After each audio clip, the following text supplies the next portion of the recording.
Hi hello ನಮಸ್ಕಾರ, ನಿಮಗೆಲ್ಲರಿಗೂ ಸ್ವಾಗತ ಆಶಾ ಅಡುಗೆ ಮನೆಗೆ. ಇವತ್ತು ನಾವು ಮತ್ತೊಂದು 1/2 kg ಬ್ಲ್ಯಾಕ್ ಫಾರೆಸ್ಟ್ ಕೇಕ್ನ ರೆಡಿ ಮಾಡ್ತಾ ಇದ್ದೀವಿ. ಸ್ವಲ್ಪ ಡಿಫ್ರೆಂಟ್ ಡಿಸೈನಲ್ಲಿ ಡಿಫ್ರೆಂಟಾಗಿ ಏನಾದರೂ ಕೆಲವೊಂದು ಟಿಪ್ಸ್ಗಳೊಂದಿಗೆ ಇವತ್ತಿನ ವಿಡಿಯೋನ ಶೇರ್ ಮಾಡ್ತಾ ಇದ್ದೀನಿ. ವಿಡಿಯೋ ಇಷ್ಟವಾದರೆ ಲೈಕ್ ಮಾಡಿ, ಶೇರ್ ಮಾಡಿ, ಸಬ್ಸ್ಕ್ರೈಬ್ ಮಾಡೋದನ್ನು ಮರಿಬೇಡಿ. ಫ್ರೀಯಾಗಿ ಯಾರೂ ಕೂಡ ನಿಮಗೆ ಈ ಥರ ಕೇಕ್ನ ಕಲಿಸೋದಿಲ್ಲ, ಆದರೂ ನಾನು ಫ್ರೀಯಾಗಿ ಕೇಕ್ ವಿಡಿಯೋಸನ್ನು ಶೇರ್ ಮಾಡ್ತಾ ಇದ್ದೇನೆ.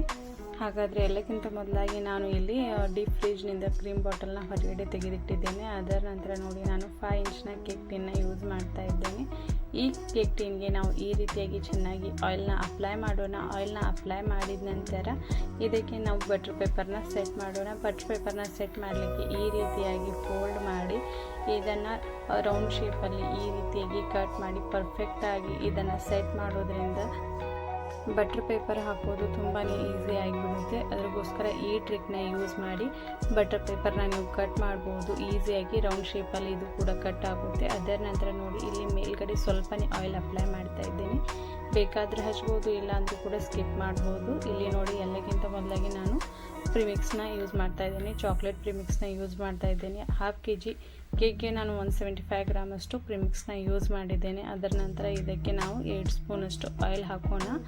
ಆಯಿಲ್ ನಾವು 1/2 kgಗೆ 8 ಸ್ಪೂನಷ್ಟು ಆಯಿಲ್ ಹಾಕಬೇಕು. 1 kg ಇದ್ದರೆ ಅದಕ್ಕೆ 4 ಸ್ಪೂನಷ್ಟು ಆಯಿಲ್ ಹಾಕಬಹುದು. ಅದರ ನಂತರ ನೋಡಿ ನೀವು ಇಲ್ಲಿ ಬೇಕಾದರೆ ನೀವು ಮನೆಯಲ್ಲಿ ಯೂಸ್ ಮಾಡುವಂಥ ನಾಷ್ಟಾಗೋಸ್ಕರ ಯೂಸ್ ಮಾಡುವಂಥ ಸ್ಪೂನ್ ಕೂಡ ನೀವು ಇಲ್ಲಿ ಯೂಸ್ ಮಾಡ್ಬೋದು.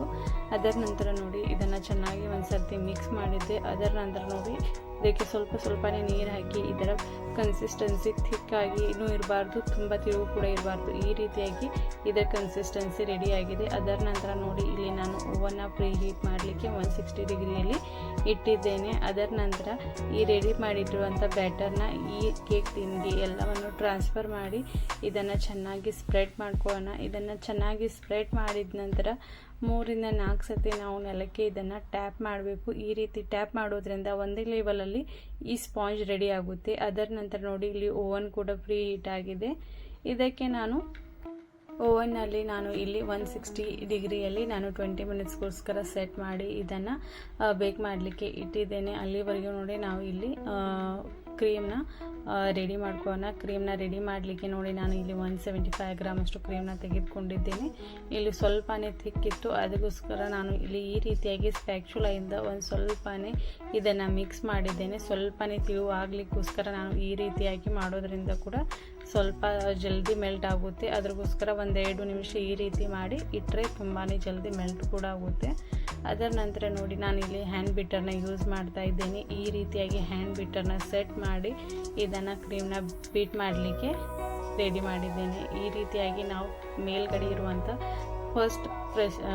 ಫಸ್ಟ್ ಬಟನ್ ಇರುತ್ತಲ್ವ, ಯಾವತ್ತೂ ಅದನ್ನು ಪ್ರೆಸ್ ಮಾಡಬಾರ್ದು. ಅದನ್ನು ಪ್ರೆಸ್ ಮಾಡೋದ್ರಿಂದ ಇವುಗಳ ಹ್ಯಾಂಡ್ಗಳು ಹೊರಗಡೆ ಬರುತ್ತೆ. ಅದಕ್ಕೋಸ್ಕರ ಅದನ್ನು ಯಾವತ್ತಿಗೂ ಪ್ರೆಸ್ ಮಾಡಬಾರ್ದು. ಅದರ ನಂತರ ನೋಡಿ ಇದರ ಸ್ಪೀಡ್ನ ನಾನು ಫಸ್ಟಲ್ಲಿಟ್ಟು ಅದರ ನಂತರ ನಾನು step by step, second step, third ಸ್ಟೆಪ್ಪಲ್ಲಿ ಈ ರೀತಿ ಇದರ ಸ್ಪೀಡ್ನ ಹೆಚ್ಚಿಗೆ ಮಾಡ್ತಾ ಇದನ್ನು ಕ್ರೀಮ್ನ ಬೀಟ್ ಮಾಡ್ತಾ ಇದ್ದೇನೆ. ಇದನ್ನು ಕ್ರೀಮ್ ಬೀಟ್ ಮಾಡಲಿಕ್ಕೆ ನನಗೂ ಕೇವಲ 5 ನಿಮಿಷ ಬೇಕಾಗಿದೆ. ಈ ರೀತಿಯಾಗಿ ಇದರಲ್ಲಿ ಲೇಯರ್ಸ್ಗಳು ಬರ್ತಾ ಇದೆ ಅಂದರೆ ಈ ಕ್ರೀಮ್ ಕೂಡ ಪರ್ಫೆಕ್ಟಾಗಿ ರೆಡಿಯಾಗಿದೆ ಅಂತ ಅರ್ಥ.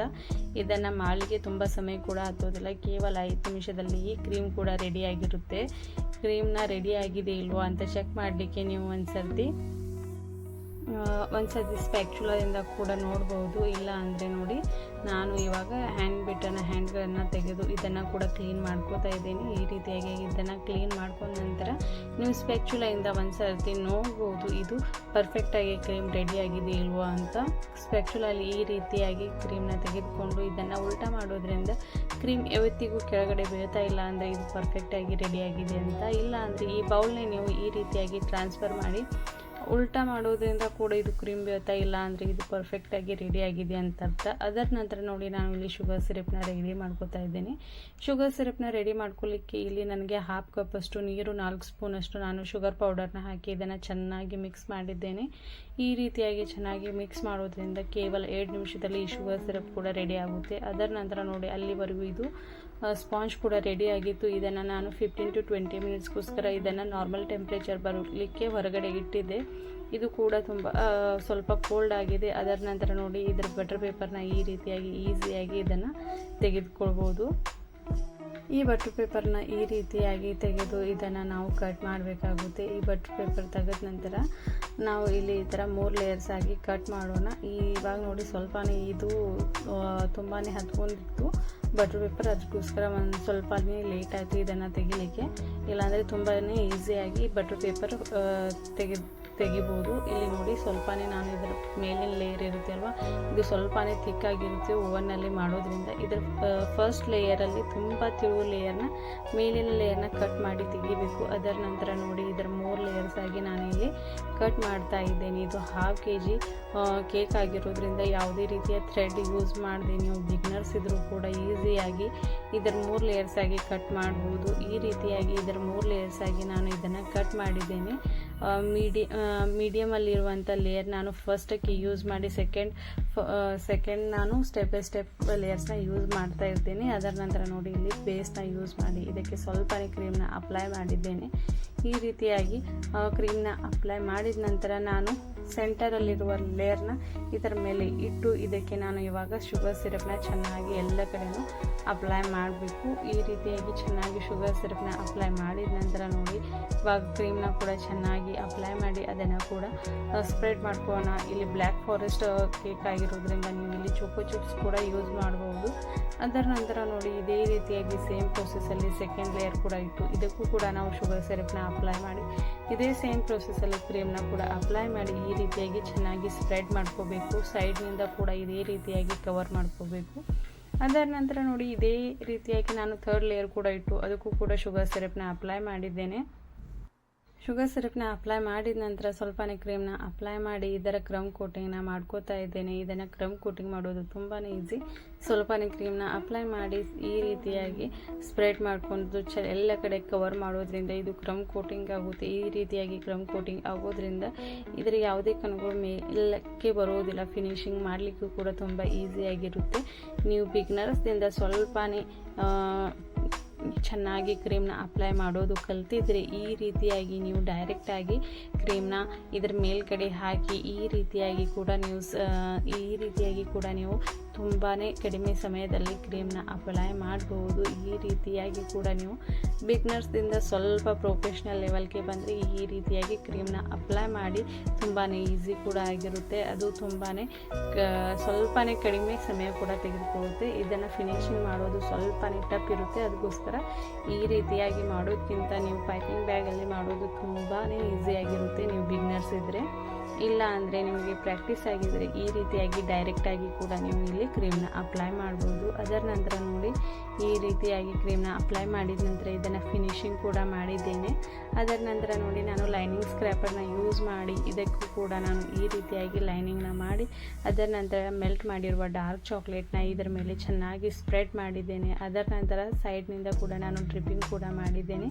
ಈ ರೀತಿಯಾಗಿ ಡ್ರಿಪ್ಪಿಂಗ್ ಮಾಡಿದ ನಂತರ ನಾನು ಇಲ್ಲಿ N1 ನೋಸಲ್ನಿಂದ ವೈಟ್ ಕ್ರೀಮ್ನ ಯೂಸ್ ಮಾಡಿ ಸಿಂಪಲ್ ಆದ ಡಿಸೈನ್ನ ಕ್ರಿಯೇಟ್ ಮಾಡ್ತಾ ಇದ್ದೇನೆ. ಹಾಫ್ ಸೈಡಲ್ಲಿ ನಾನು ಇಲ್ಲಿ ಡಾರ್ಕ್ ಚಾಕ್ಲೇಟ್ನ ಅಪ್ಲೈ ಮಾಡಿದ್ದೆ, ಹಾಫ್ ಸೈಡಲ್ಲಿ ನಾನು ಹಾಗೆ ಬಿಟ್ಟಿದ್ದೆ.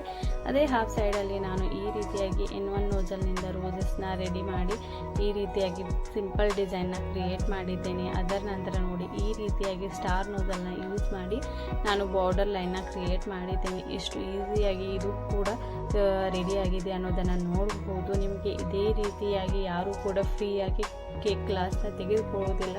ಕಂಪ್ಲೀಟ್ ಡೀಟೇಲ್ ಆಗಿ ನಾನು ವಿಡಿಯೋಗಳನ್ನು ಶೇರ್ ಮಾಡ್ತಾ ಇರ್ತೇನೆ. ಇದಕ್ಕೋಸ್ಕರ ನೀವು ಮನೆಯಲ್ಲಿ ಕೂತು ಏನಾದರೂ ಹಣ ಗಳಿಸಬೇಕಂತ ಇದ್ದರೆ ಇಲ್ಲ ಮನೆ ಪಾರ್ಟಿಗಳಿಗೆ ನೀವು ಕೂಡ ಕೇಕ್ ಮಾಡಬೇಕಂತ ಇದ್ದರೆ ಎಲ್ಲಕ್ಕಿಂತ ಮೊದಲಾಗಿ ನನ್ನ ಚಾನಲ್ನ ಲೈಕ್ ಮಾಡಿ, ಶೇರ್ ಮಾಡಿ, ಸಬ್ಸ್ಕ್ರೈಬ್ ಮಾಡೋದ್ರಿಂದ ಎಲ್ಲಕ್ಕಿಂತ ಮೊದಲಾಗಿ ವಿಡಿಯೋಸ್ಗಳನ್ನು ನೀವು ನೋಡ್ಬೋದು.